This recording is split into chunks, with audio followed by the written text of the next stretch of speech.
नमस्कार, स्वागत है आपका ज़मानिया समाचार में। मैं हूं आपके साथ महजबीन। आज ज़मानिया समाचार की पूरी टीम मौजूद है मत्सा में स्थित दुर्गा मंदिर के पास।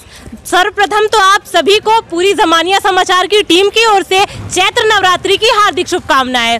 आपको बता दूं कि आज से ही चैत्र नवरात्रि का प्रारंभ हो रहा है और चैत्र नवरात्रि 9 दिनों तक चलने वाली एक पावन पूजा है, जिसमें 9 दिनों तक माँ दुर्गा के विभिन्न स्वरूपों की पूजा की जाती है। तो आइए आपको अंदर लेके चलते हैं और दिखाते हैं कि इस पावन पर्व के लिए माँ दुर्गा को किस तरीके से सुसज्जित किया गया है।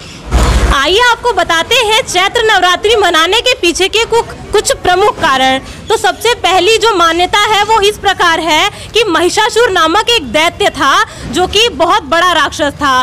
ब्रह्मा जी से वरदान पाने के पश्चात उसने पूरे देवलोक में तहलका मचा दिया और सभी देवगण उसके राजपाट से परेशान हो गए। इतना परेशान हो गए कि सभी देवता सृष्टि के रचयिता कहे जाने वाले ब्रह्मा, विष्णु और महेश के पास जा पहुँचे। उनके पास पहुँचने के बाद ब्रह्मा, विष्णु और महेश ने उन्हें एक सुझाव दिया और विष्णु महेश के क्रोध से उत्तेजित एक रोशनी निकली और सभी देवताओं से अस्त्र शस्त्र प्राप्ति के बाद एक नया रूप धारण करके माँ दुर्गा के रूप का अवतरण हुआ। कुछ इसी प्रकार माँ दुर्गा का अवतरण हमें देखने को मिलता है।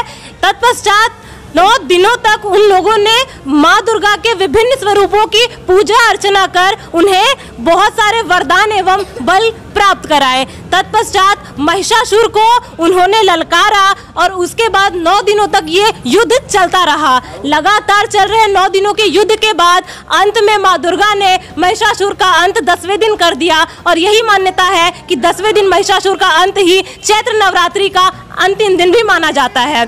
दूसरी मान्यता के अनुसार आज का दिन भगवान राम से जोड़ के भी बताया जाता है।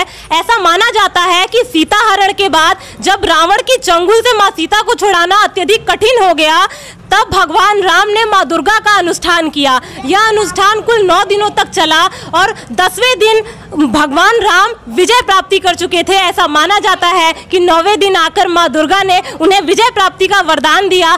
तत्पश्चात उन्होंने रावण को हराकर विजय प्राप्त की और इस विजय दिवस को भी रामनवमी के नाम से जाना जाता है। इसके अलावा हिंदू धर्म में प्रचलित मान्यताओं के अनुसार चैत्र नवरात्रि के पहले दिन माँ दुर्गा का जन्म हुआ था और माँ दुर्गा के कहने पर ही ब्रह्मा जी ने सृष्टि का निर्माण किया। इसलिए चैत्र शुक्ल प्रतिपदा से हिंदू वर्ष शुरू होता है। इसके अलावा कहा जाता है भगवान विष्णु के 7वें अवतार भगवान राम का जन्म भी इसी के बीच हुआ था। मंदिर के बाहर बैठे राधे राधे जागरण ग्रुप के द्वारा यहाँ पे जागरण किया जा रहा है। तो आइए इनसे ही जानते हैं कि किस तरीके का कार्यक्रम ये इस शुभ अवसर पे कर रहे हैं। चैत्र शुक्ल की आज नवरात्रि के प्रथम अवसर पे हम लोग मत्सा ग्राम में दुर्गा जी के मंदिर पे हर साल की भांति इस साल भी जागरण करने के लिए, माता जी का भजन सुनाने के लिए उपस्थित हुए हैं और पूरे गांव का हम लोगों को सहयोग मिलता है। इन्हीं लोगों के प्यार, दुलार, आशीर्वाद से हम लोग यहाँ कार्यक्रम करने आए हैं।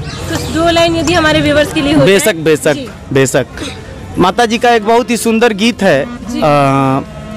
अब मुझे तो आप लोगों के बारे में पता नहीं कि आप लोग गांव से बिलोंग करती हैं कि नहीं, लेकिन गांव घर में एक विवाह का गीत गाया जाता है, उसी के तर्ज पे एक माता जी का गीत है। उसको मैं एक लाइन आपके लिए सुनाना चाहूँगा और आपके व्यूअर के लिए और अपने प्रशंसकों के लिए भी। करीनी हो रातों से सुना माला हो रिया हो। हमारे व्यूअर्स के लिए कुछ 2 लाइन यदि आप गुनगुना देंगी तो हमें बहुत खुशी होगी। हथिया कसूढ़ पवला मनुष्य कतनावा, सब देवता में पहले होला सुमिरनावा। माता के दर्शन के साथ ही पुजारी जी से इस दिन के महत्व को जानने का प्रयास करते हैं। सर्वप्रथम तो आपको चैत्र नवरात्रि की हार्दिक शुभकामनाएं जी। ये बताइए कि ये दिन सनातन धर्म में इतना मुख्य क्यों माना जाता है? ये जो चैत्र माँ की नवरात्र है, इसमें बहुत से सारे दर्शन करने वाले भक्त आते हैं और अपनी माता से मनोकामना पूरी करने के लिए आशीर्वाद लेते हैं, संकल्प लेते हैं। और बहुत से सारे भक्त हैं कि उन लोग का मनोकामना पूरा हुआ है और बहुत से सारे लोग भी आते हैं बहुत दूर दूर से। ठीक है। आपने देखा कि पंडित जी ने बताया कि ये दिन सनातन धर्म में इतना मुख्य इसलिए है क्योंकि इस 9 दिनों में जो भी लोग अपनी पूरी श्रद्धा से माँ के दर्शन करते हैं, मन्नत मांगते हैं, उन सभी की सभी मुरादें पूरी हो जाती हैं। माँ की दरबार पे आया हुआ कोई भी बंदा खाली हाथ वापस नहीं लौटता है। आइए यहाँ मौजूद ग्रामवासियों से जानते हैं कि चैत्र नवरात्रि के इस पावन पर्व को वो कितनी खुशहाली के साथ मनाते हैं और साथ ही तरीका भी जानने का प्रयास करते हैं कि विभिन्न जगहों पर किस तरीके से इस त्योहार का आयोजन किया जाता है। सर्वप्रथम तो आपको चैत्र नवरात्रि की हार्दिक शुभकामनाएं। आपको भी बहुत बहुत बधाई हो। ये बताइए कि ये जो दुर्गा मंदिर पे भव्य आयोजन होता है, कितनी खुशहाली के साथ आप सब इस त्योहार को मनाते हैं? इस त्योहार को बहुत अच्छे से मनाते हैं क्योंकि यहाँ के दर्शक बहुत ही प्रसन्न होते हैं नवरात्रि के शुभ अवसर पर।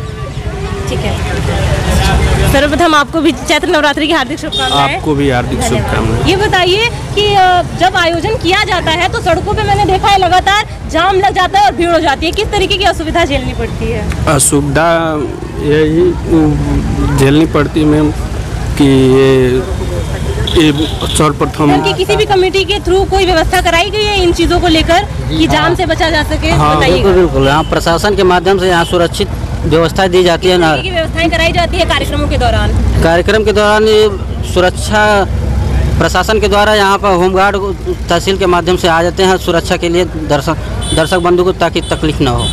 आपने देखा कि ग्रामवासियों का कहना है कि कमेटी के द्वारा हो कार्यक्रमों के आयोजन के लिए उनको पूरी तरीके की व्यवस्थाएं दी जाती हैं और किसी भी तरीके की परेशानियों का सामना उन्हें नहीं करना पड़ता है।